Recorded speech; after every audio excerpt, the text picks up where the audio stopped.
Welcome in, everybody, to the GC Live Afternoon Drive. It is Thursday, October 19th, 2023, and the Gamecocks are on the road this weekend as they head to Missouri, trying to not just get back in the win column, but trying to do everything they can to remain bowl eligible. I mean, I know there's going to be a lot of people that hear me say that, and they're going to be like, I don't want to go to Birmingham. I don't want to go to some crap bowl game. I understand that, but when you look at the roster and you look at just the youth on this team, being able to get 15 extra practices certainly would be massive for this program moving forward. Having said all that, we will do what we do every week, which is we'll lead off with the keys of the game, which we release Thursday morning on Gamecock Central for our subscribers. If you want to see a deeper look into that, you can head on over to Gamecock Central. If you're not a subscriber today, sign up. $1 for the first month, or you can sign up and take advantage of our game week special. 50% off for the entire year. And with football season hitting the midway point of the season, that means basketball is right around the corner. We're less than 3 weeks away from games tipping off. SEC Media Days just took place for the men's team. I believe SEC for women's is coming up as well. But basketball season's right around the corner too. So you get advantage of all that. Plus, something that's kind of been going under the radar is Mark Kingston and the baseball team have done a phenomenal job as far as recruiting goes. So if you want to go check all that stuff out, you get that, plus all your football coverage year round when it comes to recruiting. Having said all that, I should have said this before we get into our keys. Going to do something a little bit different today to lead off. I haven't had a chance to talk about Tommy Moody. I will have some more comments today on 107.5 The Game when I hop on around 4:30 with Jay Phillips and Terry Ford. But the news came shortly after we got off air on Tuesday night on GC Live, and the devastating news of losing Tommy Moody. And many of you who've paid attention to Gamecock baseball for many, many years, you know exactly who Tommy is. Obviously a pillar in the Gamecock baseball community, but a pillar in the Gamecock community, and he will surely be missed. Someone that you didn't even have to know him for that long. I mean, shoot, I've only known him since 2016, and I would have, I was talking to Jay Phillips today, felt like I've known Tommy for over 2 decades just because that's how he made you feel. So thoughts and prayers going out to the Moody family and everyone that was close to Tommy. And for those of you that want to celebrate his life, there'll be a celebration of life at Founders Park on Monday at 2 o'clock. I'm sure we'll see plenty of baseball players, current and former players, and not just baseball players, but former athletes as well out there. And I'm sure it'll be a beautiful tribute. Having said all that, Tommy would be the first one to say the show must go on. And I know that baseball was his first love, but he paid attention to all Gamecock sports. And this week in South Carolina has a very, very difficult challenge as they travel to Columbia, Missouri. For whatever reason, in the last couple of years, it feels like that has been a place. I mean, we talked about it last year with Kentucky, but for whatever reason, that has been a place that USC has just struggled to find a way to win at. This weekend, it doesn't get any easier with the way that Missouri has been playing this season. They had a difficult loss a couple weeks ago to LSU, 49-39. Bounced back with a win last week against a Kentucky team who, at least heading into that game, despite a loss the previous week to Georgia, for the beginning of the year, Kentucky 1, 2, 3, 4, 5, 5-0. Now, we can sit here and nitpick some of the games they've played as far as competition goes, but point being is 5-0 team, Kentucky, and they lose their last 2 games. Missouri was able to beat them in Kentucky. So the Tigers are feeling pretty good about themselves. 6-1 on the year, 2-1 in conference play. They have a bye coming up before they play Georgia in 2 weeks. And Florida's schedule is a gauntlet. There's a lot of gauntlets. Gamecocks have a gauntlet of a schedule to close out the year. But when you look at what Missouri has as well coming out of the bye week, you got to go to Georgia. You play Tennessee. You play Florida, and then you end the year with an Arkansas team who, boy, they've had some hiccups as well. But you don't know what they're fighting for when it comes to that last game. You never know what could happen that last week of the season. Having said all that, this is a Missouri team that has been playing some good football. And certainly USC has been going in the opposite direction, coming off a disappointing loss, especially when you talk about their defense. And the focus today, when we talk about the keys of the game, are going to be all on the defensive side. As I put this note out on social media about the show,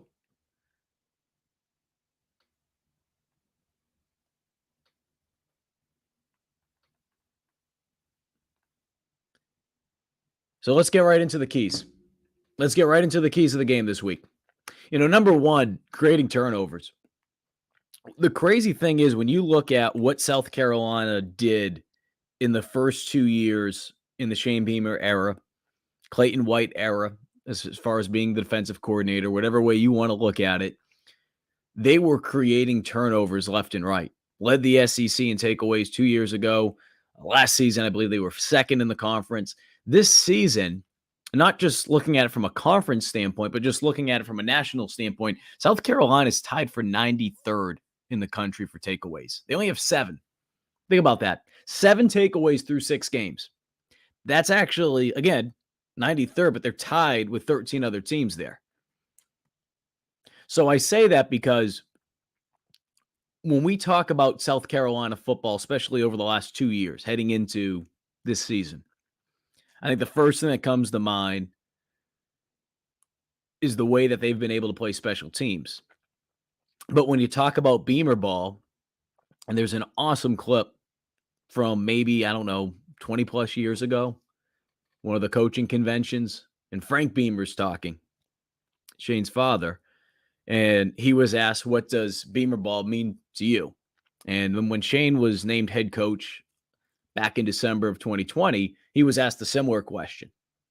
And his answer was very similar, which is it's opportunistic style of play in terms of when you're on the field. It's not just special team. It's not just special teams. It's not just defense.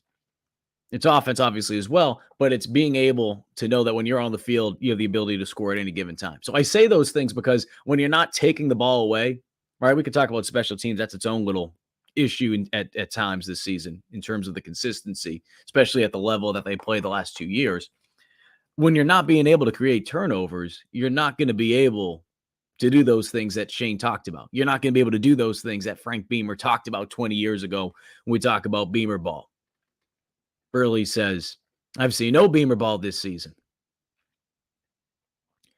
The Steel Curtain says, damn, that's terrible. We got to be better than that with forcing more turnovers. Yeah.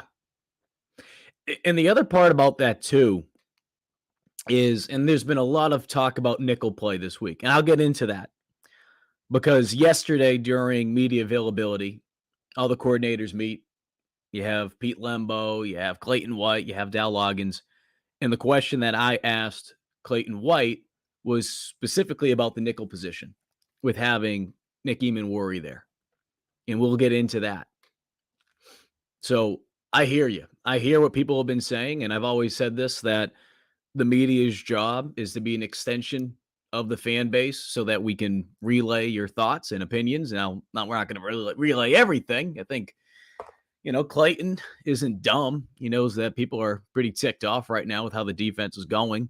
I don't have to state the obvious, but, there's certain things that you can look at and you wonder, okay, why is this the case? So we'll get into that as well. But having said all that, one thing that really stood out to me, and this is a combination of not just the first key of the week, talking about creating turnovers, but kind of foreshadowing the second key, which is creating more tackles for a loss and sacks. The similarity that you'll notice that I'll mention here is when you look at the snaps that South Carolina has faced as a defense over the last 2 weeks, okay?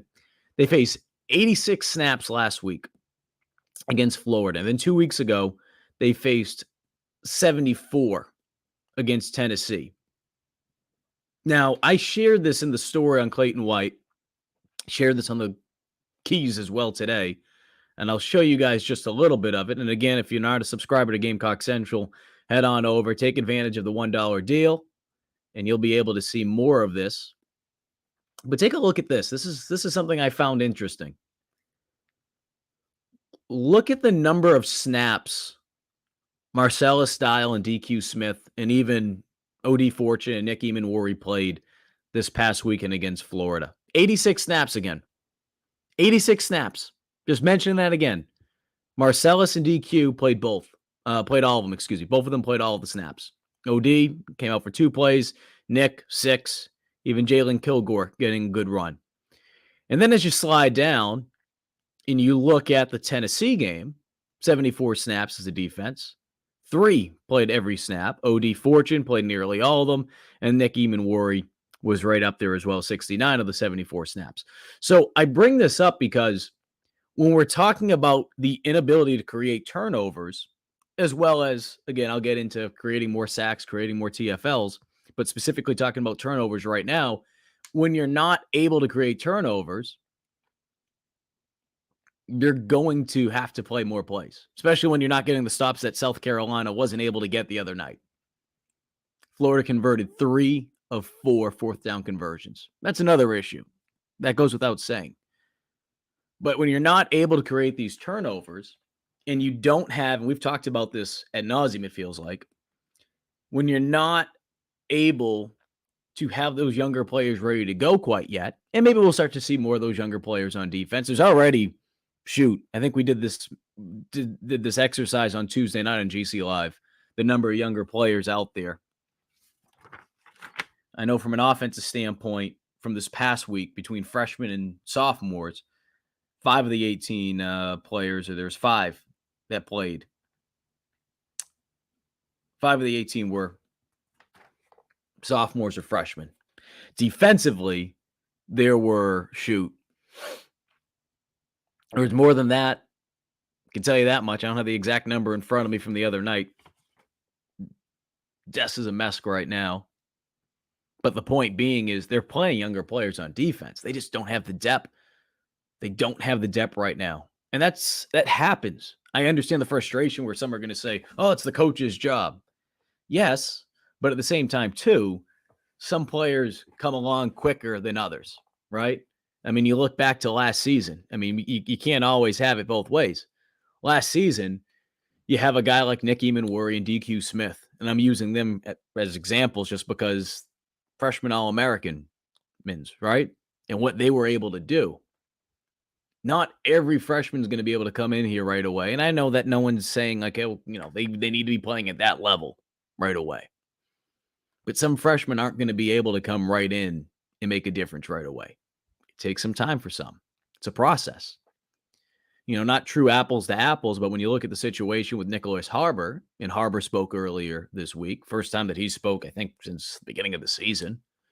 And we've talked about it on this program. We've talked about it on other GC Live shows. We've talked about it on the radio, and Shane Beamer's talked about it. And we've all said the same thing, which is there's a process with Nick. Nick was banged up towards the end of preseason camp.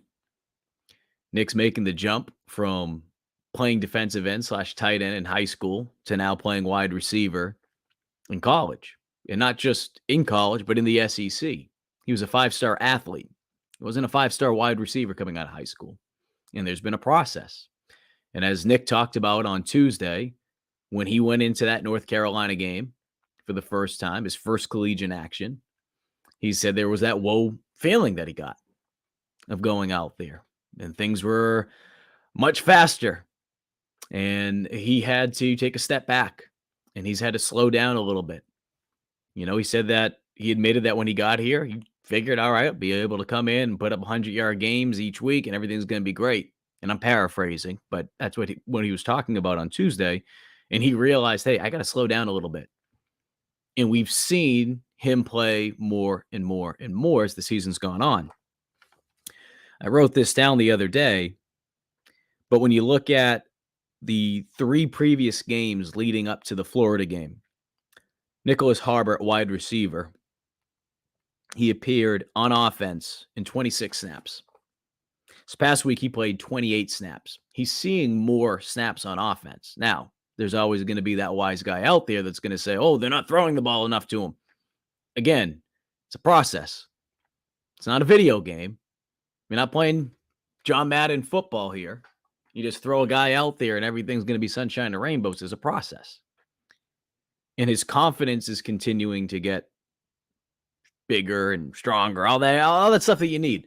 I bring that up, though, because that's Nicholas Harbor. You flip it to the defensive side, and there's a lot of talented guys that South Carolina have brought in over the last 2 years. But some of those guys, it's going to take them some time.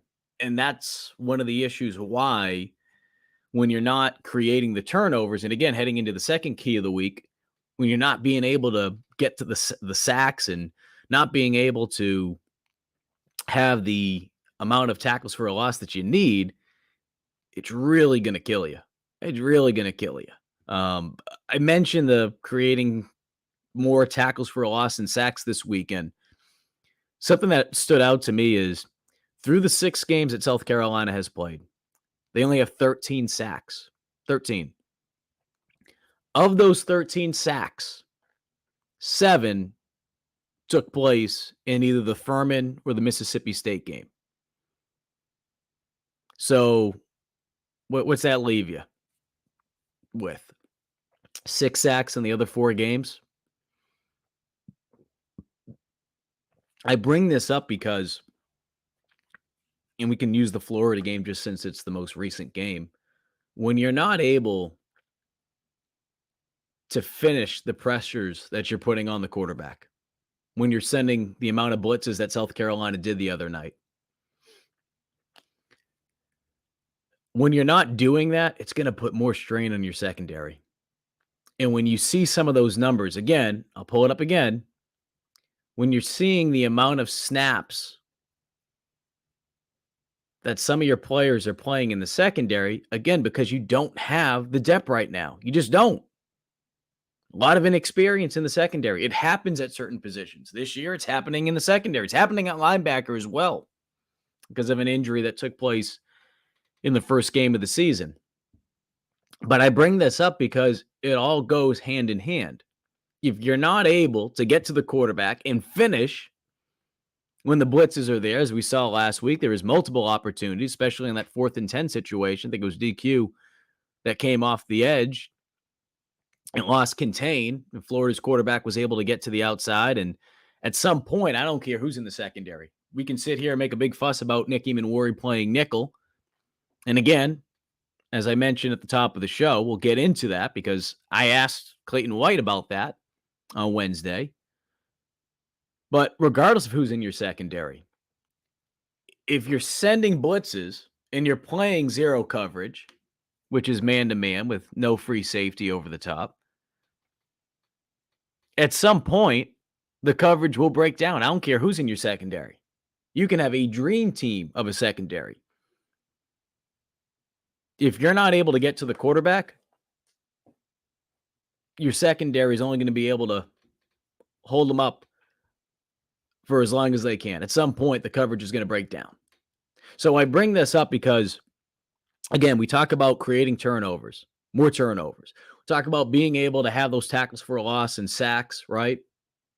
That's going to do multiple things. One thing that's going to do is it's going to help out the defense by hopefully being able to get them off the field so they don't have to be playing, again, Marcellus Style, DQ Smith. They don't have to play 86 for 86 snaps on defense. Or the week before that, or 2 weeks, because we had the bye week in between. Marcellus Style, Jalen Kilgore, DQ Smith playing 74 for 74 of the defensive snaps against the Vols. That's one of the issues. So again, being able to create turnovers, helping yourself out, getting up off the field. But when you're able to finish the pressures and the blitzes, it's going to cover up some of the stuff that we've seen in the secondary. Because I get it, and I see Steel Curtain, and we can go through some of these other comments from people. Banks and Spalding need more snaps at nickel. Spalding has been, and I don't want to crap on people, but I mean, Spalding was starting at nickel a couple years ago, and then he lost out to a guy who transferred in from a Division II school in Carlins Patel. So Spalding has had his opportunities over the years. Now, I'm not at practice every day, but if a guy was starting at that position 3 years ago and he's not doing it now, there's a reason why.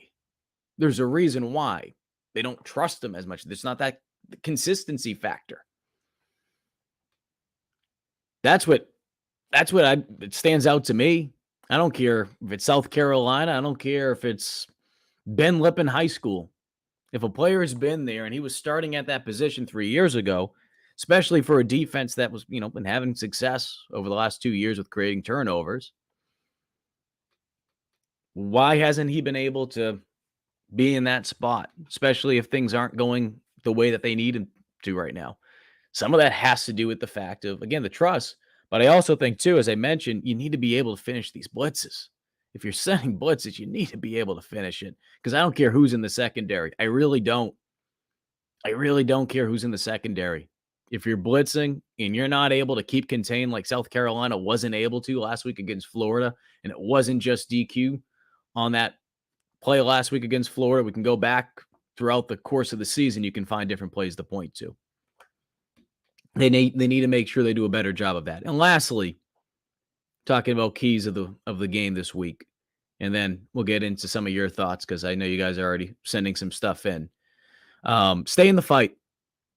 There was a quote by Clayton on yesterday, that really stood out to me. And that quote was, I think our guys are continuing to stay in the fight, stay in the grind, and just doing a good job of understanding where teams may attack us. Again, I understand the frustration from the fan base when it comes to the defense, and in particularly with White. But as far as players are concerned, they need to ignore everything that's being said. And that's so difficult. It's so friggin' difficult, especially when every college kid has one of these. Mommy, daddy, their uncle, whoever, brother, sister, friend, girlfriend. People know what's being said about Clayton White. People know what's being said about the defense. That's going to get relayed back to them in some shape, way, or form. They need to ignore all that. They need to continue to stay in the fight, block out the noise. And I know to some people, it's going to be like, well, yeah, that's what they should be doing. Friggin', some of these kids are 18, 19 years old. It's so much easier said than done. And hopefully they're able to do that, because at some point this weekend, adversity is going to hit. Even if South Carolina is fortunate to find a way to win this game this weekend, at some point, adversity is going to hit this defense. And how do they respond, especially if it happens early on? If Missouri's first drive or their second drive, whatever the case may be, they go right down the field and they score. How's the defense respond, especially after the week that they've had to deal with? Because, again, they're not dumb. They know what's being said. You got to continue to trust your coaching and everything that you've been taught. Whether you agree with it or not, you have to go with it. Because if one guy's not doing their 111th, the whole defensive scheme just goes out the window. Everything that you're trying to accomplish just goes right out the window. So, again, we'll wait and see how that all plays out. So that's what my 3 keys are this weekend. Let me know what you guys think as far as keys go, as far as what you'd like to see. This week on Gamecock Central, I really focused just on the defense. Certainly, none of us should take what we saw for granted last week with the offense, but there were a lot of good things that USC did from an offensive standpoint. And a lot of it had to do with the fact that they tweaked up their offensive line. Dal Loggins, I had a chance to ask him yesterday about what went into those decisions and what was the main factor of deciding to tweak the offensive line. And one big thing that he mentioned was the fact that he felt like it created better matchups with body types and body sizes to be able to improve on the run game. So at least the beginning of the game, before Vershawn Lee got hurt, this is what you had. Left tackle, you had Olatosin Babalade, big tree. And Tree's been playing that position now for the last couple weeks. Left guard, though, and this is where things start to change, Trey Jones. Nick Gargiulo got bumped from guard to center. Vershawn Lee went from center to right tackle. And Trevon Baugh went from right tackle to right guard.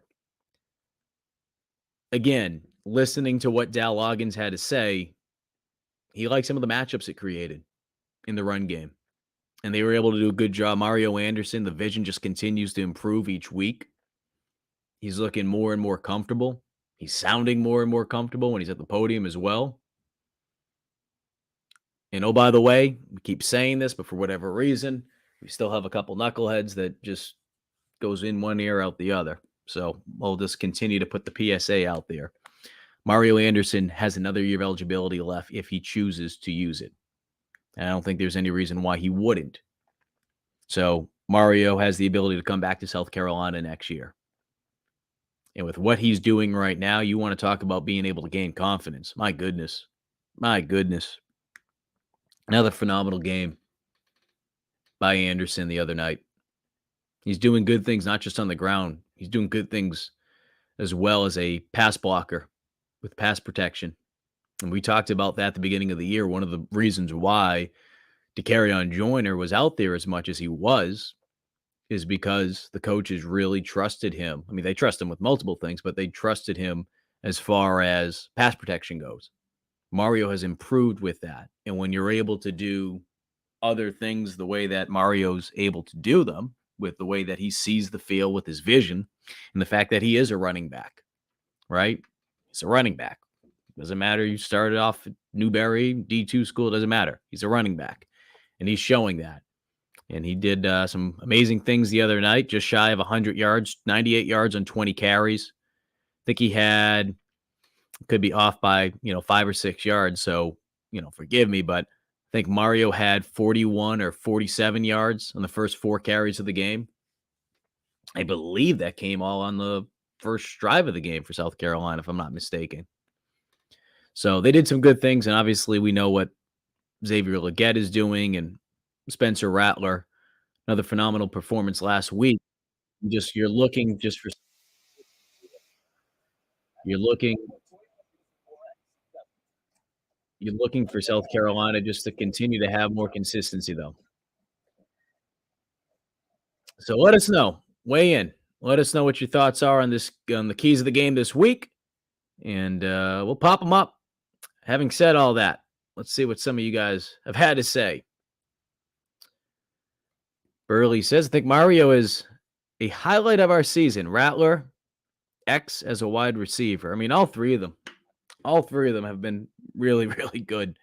And I think with Rattler, as we all know, there's things that he can't control, right? He can't control who he's throwing the ball to as far as who's healthy, right? Juice Wells goes down, or the offensive line, but he's played at a level that has allowed South Carolina to be in some of these games. I mean, you look back to some of the games early on in the year, even the loss against North Carolina, because of the way that Rattler was playing, he gave USC an opportunity to be able to stay in that game, which was massive. As I have my Polar. It's not a beer. Sorry to disappoint anybody. And then obviously Xavier Legette has been playing on another friggin' level, and you need that since Juice went down early in the year. Batman Gummy says, I'm so done with losing to Missouri. I hear you on that. Batman. Regardless of the year that they're having, it is frustrating to see South Carolina, even in years like last year, when you feel like you should beat Missouri, you're not able to get the job done. Can USC muster up some magic this weekend and the other Columbia this weekend? Frederick Cooper says turnovers tend to be, turnovers, you may have a bunch one season and then not many the next. That's what it feels like with USC, what's taking place. Like last year and the last 2 years, you get not just turnovers, but specifically interceptions. In this season, it's like, where are they? Where are they? Now, some of it has to do with the fact, again, that there was a lot of turnover in the secondary as far as, starters. You lost Cam Smith, you lost Darius Rush. But at the same time, too, when we see the amount of snaps that some of these defensive backs are having to play because of the lack of proven depth, number one, but number two, their inability to get off the field, their inability to create sacks, their inability to create tackles for a loss, it all goes hand in hand. And I'm not saying that Florida's quarterback was extremely comfortable the other night. I think he got sacked 4 times, maybe. But I bring it up because he was able to still do a lot of things back there, moving around. Because some of those blitzes, they weren't able to get the job done when they sent pressures on the Gators last week. Lynn says, or it should go back, excuse me. K Showtime says, defense got to get off the field because the starter's playing like 70-plus snaps in the secondary. It seems like, yep, we showed the stat. It's crazy, especially over the last 2 games. Again, Marcellus Dial, DQ Smith, they played all 86 snaps on defense last week. O.D. Fortune played 84 of the 86. Nick Eamon-Worry played 80 of 86. Kilgore, who's done a phenomenal job this year. His number was called on early when Eamon-Worry went down against North Carolina. And he's been used a lot.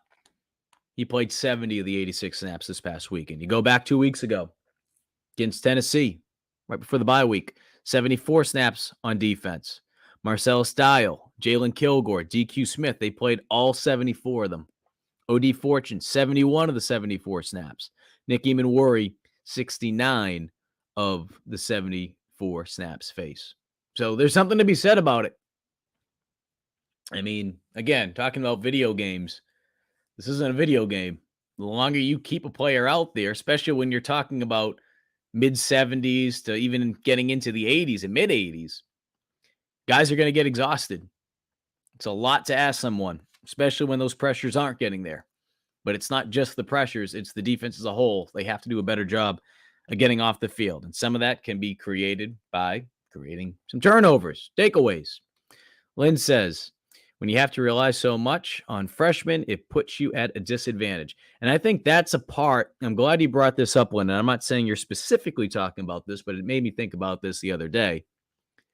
I understand that, and it's not just the fact that they're 2-4 right now. I mean, people have been saying this for, going back to after week 1. Why isn't player X, Y, Z, why aren't these guys out there? I want to see some of these younger guys out there. Let the younger guys play more. Oh, there's favoritism. Again, the number of freshmen that are playing right now, and not just freshmen, but sophomores too, just because of the lack of proven depth that they have, USC is playing a lot of young guys right now, especially on the defensive side of the ball. We talked about it from an offensive standpoint. I think the number was 5 this past game, either freshmen or sophomores that had opportunities to play against Florida. But they're playing a lot of younger guys on defense. This isn't a JV team. This is the SEC, right? I mean, you're not going to be able to just throw out freshmen and sophomores out there to play and have a whole defense of just freshmen and sophomores, especially at this level where, again, there's been a lot of people that say that, and they're probably some of the first people to say after a game, like, man, if they were to lose, why are they losing? Well, they have so many freaking freshmen out there. There's going to be a lot of mental errors. It's going to happen. We talk about it from an offensive line standpoint, right? We praised Spencer Rattler for the mature statement that he made earlier in the year. I think it was the week after the Georgia game, talking about, I think it may have been a Big Tree. I don't know if it was about Trevon Baugh. It was one of the two. And it may have been Big Tree. And he said something along the lines of, I'm not too concerned if he has a full start. He didn't allow any sacks against Georgia. But if he has a full start, it's like we can live with that. He's a freshman. He's going to make mistakes. Flip that to the defensive side. What happens when you have multiple younger guys out there? There's going to be mistakes. And I think that's part of the reason why South Carolina is last in the country in pass defense? Again, it's real easy just to point the finger back. Oh, Clayton White, Clayton White. The same Clayton White that for the last 2 years, a lot of people were praising because of what they were able to do in terms of creating turnovers and what they were able to do heading into the year. I mean, there was things certainly that USC heading into the year you had question marks about. And I'm not even talking about depth. I'm talking strictly about the way that they played with stopping the run. Not saying that things were perfect with the defense, but through the college football world, at least heading into this year, Clayton White was seen and held in a high regard with the way that he was able to come in here and fix things from a defensive standpoint, especially after where things were a couple of years ago before Shane Beamer got here. Saw this one from the Steel Curtain already. Batman says, I don't think our players are bad on defense. I just don't think Clayton is utilizing them correctly. I think some of it has to do, again, with the fact that they're so thin at certain positions that guys are being forced to play a hell of a lot more than they should. And we're talking about a lot of these blitzes, right?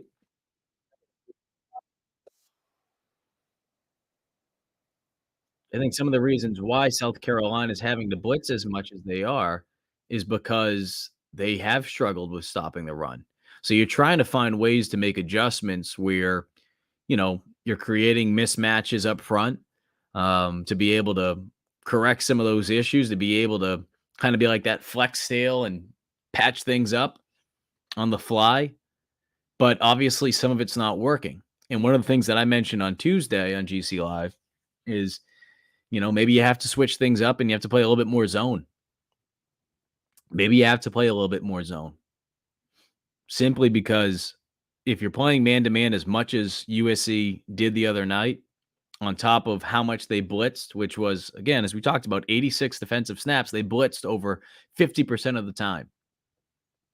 50% of the time. And a lot of those blitzes, it was zero coverage. Man-to-man, no free safety over the top. When you do that, guys are going to be exhausted, especially when those blitzes aren't getting there consistently. So I bring that up because at some point, you could have the best scheme in the world. And I think some of the stuff that USC's defense is doing or what they're trying to do, it's not that it's not there. It's just that it's not getting executed. Kind of like the muddle huddle against, was it Mississippi State a couple weeks ago? Like you could see it. It was there. Kai's pass just hung in the air too much. It was there, just not executing. And if they're not executing at some point as a defensive coordinator or any coach for that matter, you got to take a step back and you got to ask yourself, what do we have to do to be able to correct these things? Because even though these things are there, they're consistently having issues with getting the job done. That's where I'd put it back on Clayton or any coach for that matter, because there's only so much that he can do as far as, okay, guys aren't executing. But if that's not happening over and over and over again, then you need to take a step back and figure out, okay, what can we do so that if we're in a situation late in the game, fourth quarter, our guys aren't going to be as gassed. Now, it is disappointing, though, at the at the level that they're playing at in the SEC, that you send that type of blitz, you have a free guy coming off the edge, and they're not able to contain the way that they need to. Quarterback gets some extra time. And again, and we'll talk about Nick Eamon playing nickel in a little bit, but regardless of who's in the secondary, at some point, even the best corners in the world, they're not going to be able to stay in coverage forever, especially when there is a blitz coming off the edge and you don't get there. Going Bobby says, do you think we are going to some Wildcat this game or season? I don't know if it's the fact that Dell played or is coming from the NFL, coached in the NFL as an offensive coordinator. There really hasn't been anything too crazy with the offense. But I also think some of that has to do with two things. One, they've been just trying to correct things as quickly as they can with this offensive line. Right? I mean, after what took place against North Carolina, I don't think you had much time to really get all cutesy and trying to figure out, okay, let's put this Wildcat package in. Hey, let's do that. Let's do this. I think it was more so, okay, we have some major issues up front.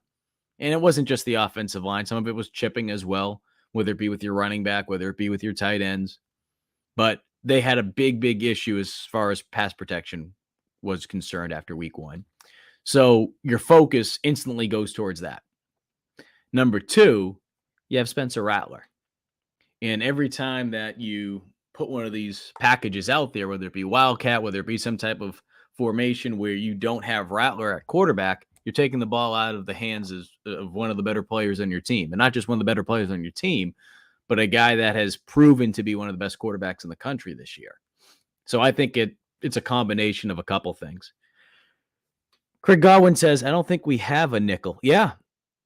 Again, I think, and this will lead me to the conversation that I had with Clayton White yesterday. What I'll do is I'll just play you guys the soundbite. You can hear what Clayton said directly, but I didn't get exactly the answer that I was looking for. As far as why we're seeing certain things at the nickel position. But we asked the question.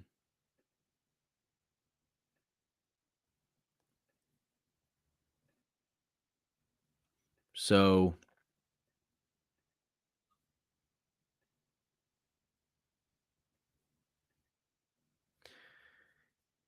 here was what Clayton White had to say yesterday when I asked him about Nick Eamon playing nickel and what goes into the thought process behind that. Is it about depth? Is it about whatever the case may be? But Craig, I tend to agree with you. I don't think they trust anyone really in that room to play nickel. I really don't. Not to play it consistently. And when you have Jalen Kilgore playing as well as he's been playing at safety, I'm sure the thought process has been, and again, this is more just making assumptions, but I'm sure the thought process has been, all right, we don't trust certain guys to play nickel right now, which they've been very fortunate. Again, some of that had to do with the transfer portal in years past, but you have a guy like Spalding that's been here for the last couple of years, and for whatever reason, he hasn't really been able to run with that baton since getting here. Lost out to a Division II transfer after starting the year off a couple of years ago. So I bring these things up because I think they have more trust with Nick, but I also think too, and Clayton gets into it, some of it has to do with trying to find ways to improve their run defense. And with Nick playing nickel, he can be, depending on obviously the formation and all that kind of stuff, but he could be closer to the line of scrimmage to hopefully help them with the run game, which again, I think they go hand in hand. But listening to Clayton, it sounds like at least, that was one of the main reasons why. But just take a listen to what Clayton had to say yesterday as far as why Nick's been playing some nickel. I know you guys have a lot of trust in Nick, and I'm sure some of the issues in the secondary are also being young and just, the lack of experience. And he's been matched up a lot in nickel. Is that one of the main reasons why, some of those things I just mentioned, or is there some other things, Clayton? It's a team defense, just like when you're trying to stop the run, we say it's all 11. It's the same thing on the back end. The rush and the coverage go hand in hand. So obviously, some one-on-one battles you have to win. Some zone coverage you got to do great with reading the quarterback. We got to have great pass rush. We got to run the correct pressures when it's time. It goes hand in hand. It's 11-11. It's an 11-guy game, and if more than one guy is not doing a job on a play, it's probably going to be not a great result. So I know for a lot of people out there listening to that, they're probably saying, all right, you didn't answer the question exactly the way you were asking it, Mike. But there were some things that I took away from that. And again, I think some of it has to do with the fact of trying to find ways to improve on their run defense. Now, obviously, as we all know, that's great, but they've been getting hurt a lot with their pass defense to a point where USC ranks last in the country in passing yards allowed per game. So it's pick your poison at this point. Again, if the blitzes aren't getting there, I think you have to find a way to help your secondary out, especially if they're playing as many snaps as they are, just because of the lack of proven depth and just how thin they are at certain positions, not just in the secondary, but at linebacker as well. Some of those guys are asked to getting to coverage at times, whether that be Stone Blanton, Pup Howard, Debo Samuel. But I think mixing it up and playing a little bit more zone can help them out. I'll play another clip from Clayton in a minute talking about some of those pressures, and especially like what you do when you're calling as many blitzes as they are, but they're not getting there, how that can impact the way that you call a game. So we'll listen to Clayton briefly on that.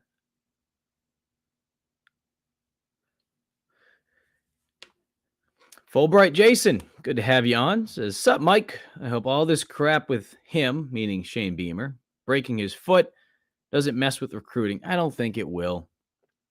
I think it's blown out of proportion. I mean, put it this way. The fact that you're losing and the fact that you lost the way that they did against Florida the other day, anything that USC does at this point, at least following that game, becomes low-hanging fruit for anyone to take a shot at. Is Shane Beamer the first coach to ever kick a water cooler? I mean, come on. And I'm not saying this to you, Fulbright, but what I'm trying to get at is think how dumb that is, that some people are running with this narrative as this, oh my God, God, Shane's got to, maintain his emotions. It's like, no. It's like you see it every friggin' week. I mean, you see clips of it on social media, not just in the college ranks, in the pros. Go look at Bill Belichick. Go look at some of these pro coaches throwing their headphones, throwing tablets, throwing whatever. He kicked a water cooler. Fortunately, he found out the hard way that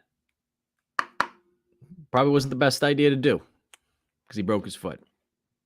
But I don't think it will have any impact as far as that goes. Lynn goes, we have been thin at linebacker for a while now. We just don't have a D-line play to cover it up this year. And that's the other issue. And again, I'll play what Clayton had to say about scheme, and because I know there's been some people saying, maybe they should get away from the 4-2-5. Talked about this on Tuesday. They don't have the personnel to do a 3-4 defense or a 4-3, especially not this weekend. We don't even know what Stone Blanton's status will be. You're thin at linebacker this year. They became thinner after week 1 because of injuries. So I bring this up. Because as I look at the roster here,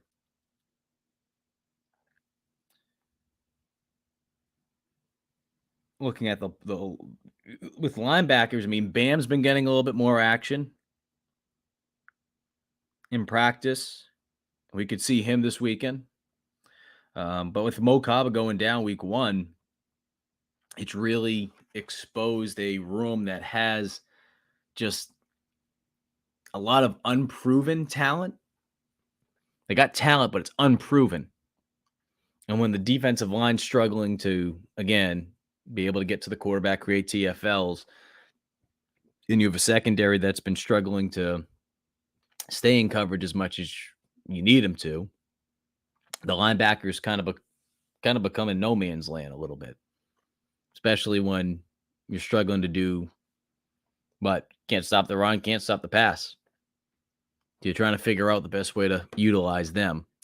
JP says Rattler was kept clean against Florida. That's a good sign. Yeah, JP, I really liked what they did with changing up their offensive line. Now, the question now becomes, with Vershawn Lee being, likely being out this weekend, if he can't go this weekend,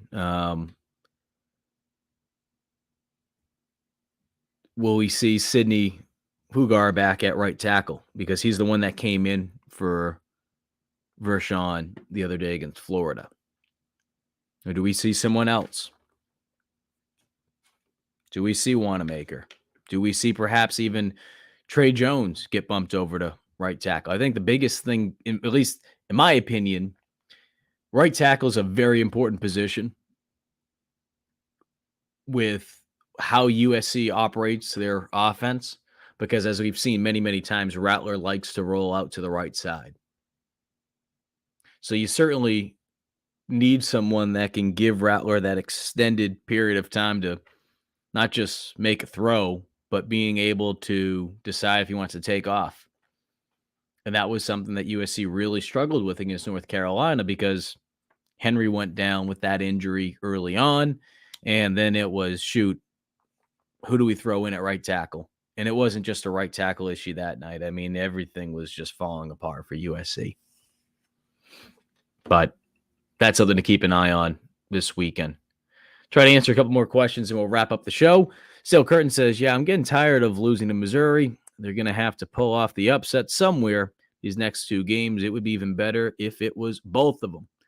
You know, when you look at the schedule, and there's going to be some people that don't want to hear about and there's another one too, talking about so sick of losing to Mizzou. They don't want to hear about bowl games and all that. However, we'll talk about it.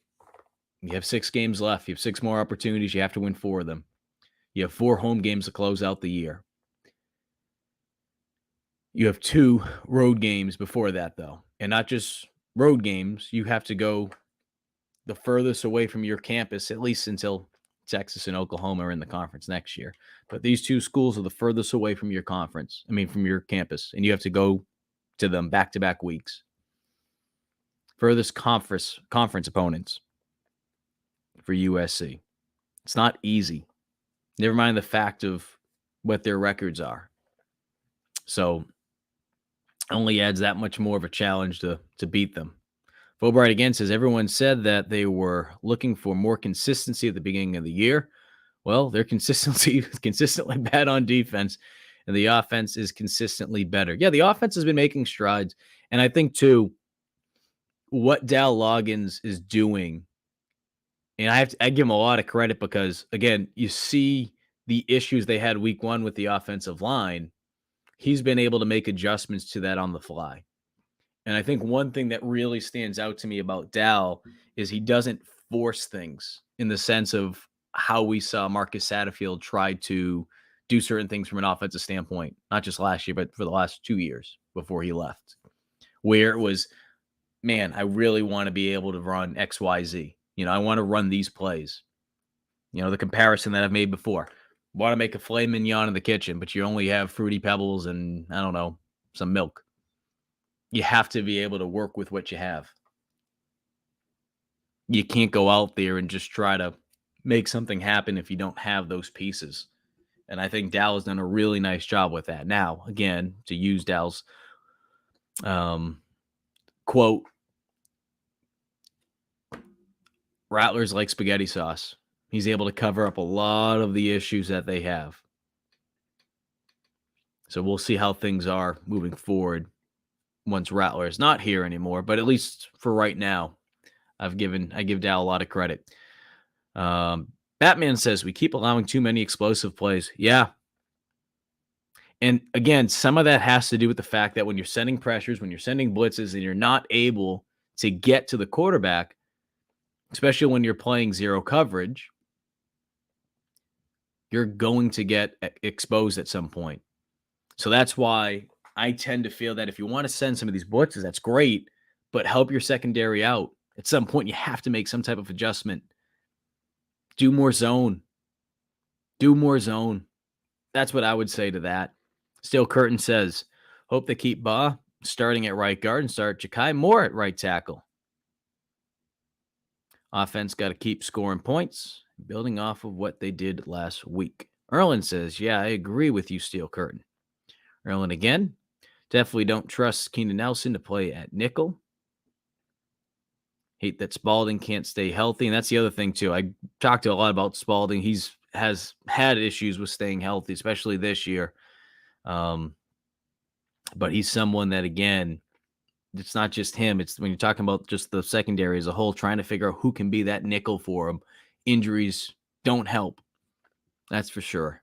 Lynn says, we could have Deion Sanders and Stephon Gilmore in coverage, and if you don't give the quarterback enough time, he can pick them apart. Yeah, if you give him enough time, he'll be able to do stuff to you, Lynn.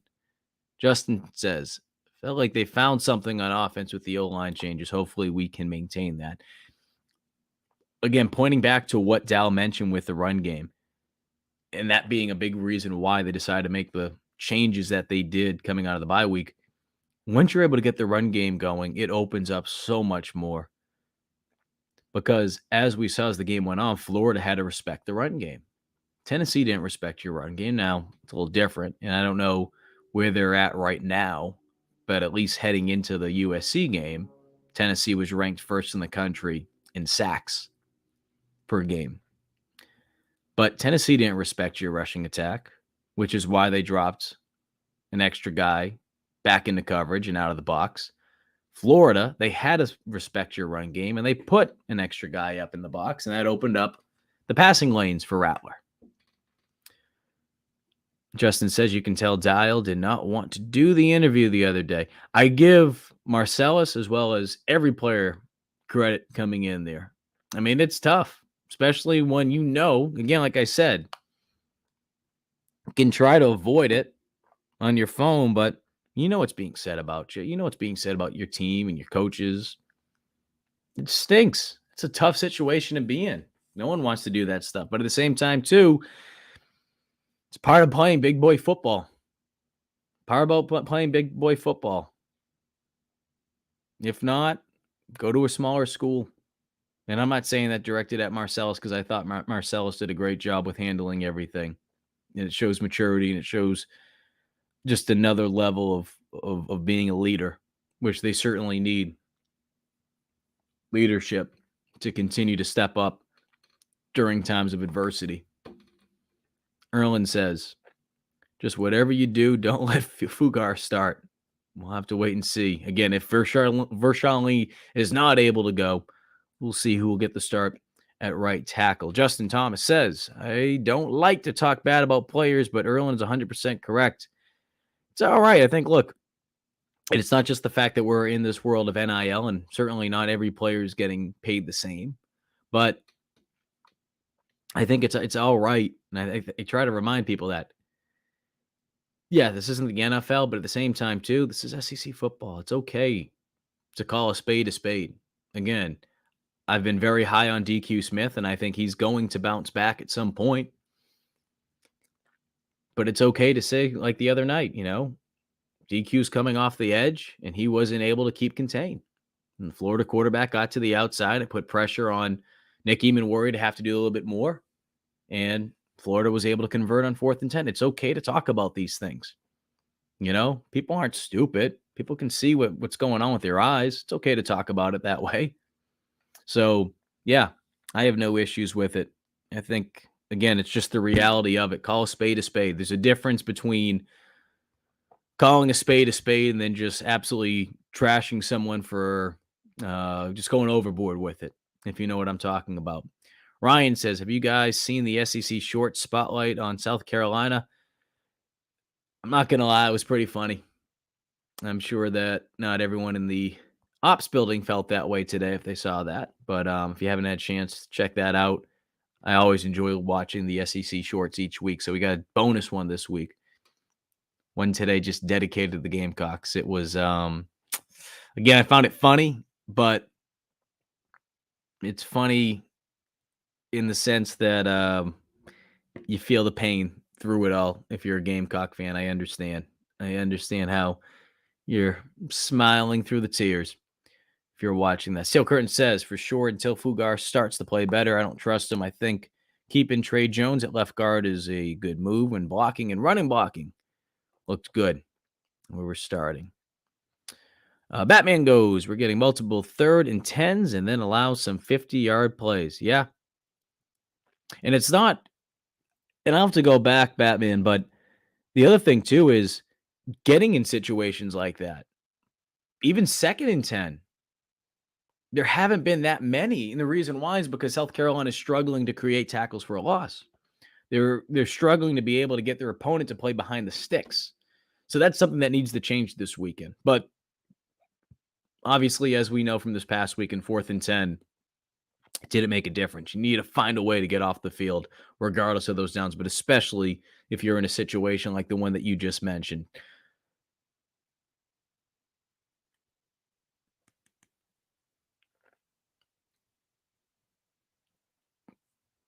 I'm trying to say your names. It Go Stamos. Probably butchered that like crazy, but you say what the team really needs is a Slim Jim sponsor. Old Macho Man Randy Savage elbow dropping the opposing quarterback out of the sky would make the crowd lose its mind. I'll tell you what else would help people lose their minds. They're able to get some stops, create some turnovers, create some sacks, create some TFLs. I think that would get Gamecock fans going too. But man, Macho Man, oh yeah.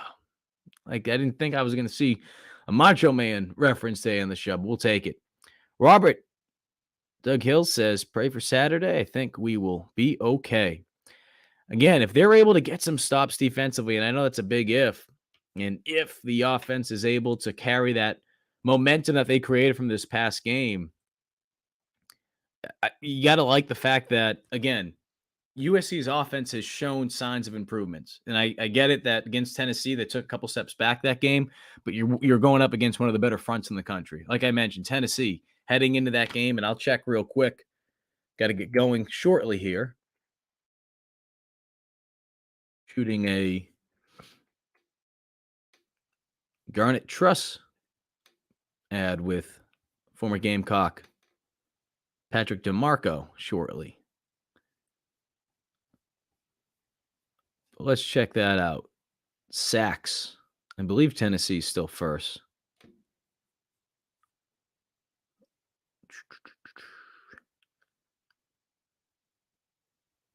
So they are third right now. 4 sacks a game. And the two teams that have more sacks than them are Penn State. They have 3 more sacks. And then you have Texas A&M, who has 5 more sacks. They have 29, but they've also played one more game than Penn State and Tennessee. Ryan goes, I agree. It was funny. And any publicity is good publicity, as they say. Yeah, the SEC shorts was hilarious. Definitely smiling through the tears. But at least we're smiling. Batman says Missouri's overlooking South Carolina. I will say this, and then we'll wrap up the show. What I am hoping for is that with Missouri having a bye next week, and then after the bye week, they play Georgia. And if you follow just the SEC as a whole, not just following the Gamecocks, with the news about Brock Bowers being out, which could be the remainder of the year, unless there's some type of miracle and he's able to come back, depending on how deep Georgia is able to make a playoff push. But the hope is that Missouri starts to look ahead a little bit. That, okay, with what they've been able to do so far this season, that they're going to maybe come out and be a little flat. They're 6-1. You got the bye week after this. You got Georgia the following week. Maybe they come out a little flat. Now that's wishful thinking. But if you're South Carolina, you'll take anything you can get this weekend. One thing, too, I want to add before we hit the ad reads and wrap the show up. South Carolina is going to be flying in to Columbia this weekend. Columbia, Missouri, that is. The reason I bring that up is because 2 years ago, they flew into St. Louis, and then they had to drive I think it's 2 hours, 4 minutes, something like that. So I bring that up because when you're talking about trying to find some type of routine, and obviously with the home games for South Carolina, they stay at a hotel. They try to have a similar routine. Having to do the 2-hour plus ride when you fly in there, it can throw things off a little bit. You want to try to make things as normal as possible. So it's one of those small little details. And certainly that doesn't make the difference between South Carolina scoring or getting a stop or whatever the case may be. But it can't hurt It can't hurt, that's for sure. Gonna read some ads and then we will call it a day. This show, as it always is, as well as all our GC Live shows, sponsored by our good friend Clint Hammond over at the Movement Mortgage. If you are interested in purchasing a home, or maybe you're thinking about trying to get one in the next couple months, trying to figure out the best rates, and if you've been trying to buy a home the last couple months, even going back to the last year, you know that has not been the easiest thing to do, trying to find a low rate. Well, give Clint a call. Same way that our very own Wes Mitchell and former Gamecock quarterback Perry Orth did. They went to Clint, and Clinton was able to help them out the same way that he can help you. So give him a call at 803-771-6933. Tell him that Gamecock Central sent you. And today's show is also brought to you by our good friends over at Liberty Tax. Tax season is still a couple months away, but it's never too early to start putting a plan in place. And if you call Liberty Tax, they can help you get organized. And it'll make things a heck of a lot easier come springtime when tax season rolls around. Give them a call to be able to overcome that taxiety at 803-462-5576. Last soundbite, and then we'll wrap up the show. Wanted to play this one soundbite from Clayton White.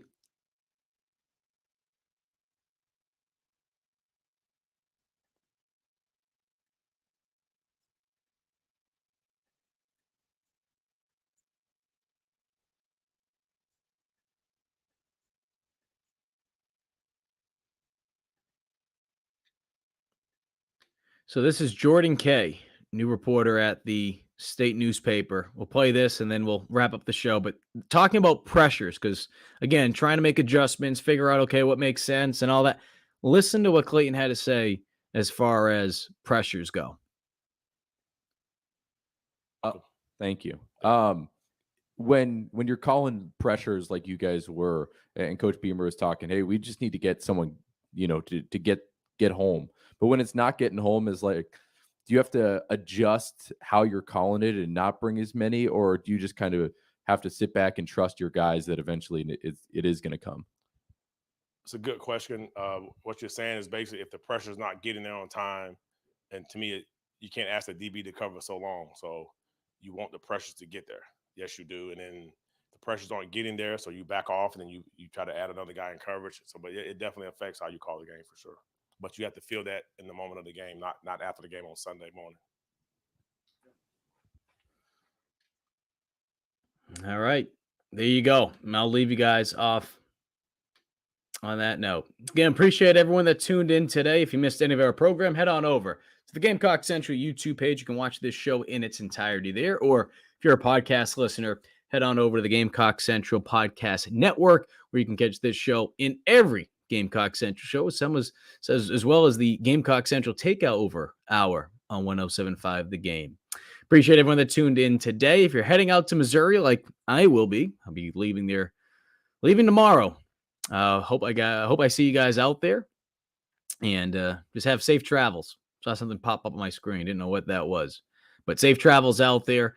Enjoy the game this weekend. We'll see if South Carolina is able to pull off the upset to get back to closer to 500. Still a ways to go. Enjoy the rest of your Thursday. And again, thoughts and prayers to the Tommy Moody family and everyone affected by the sudden passing of that Gamecock legend.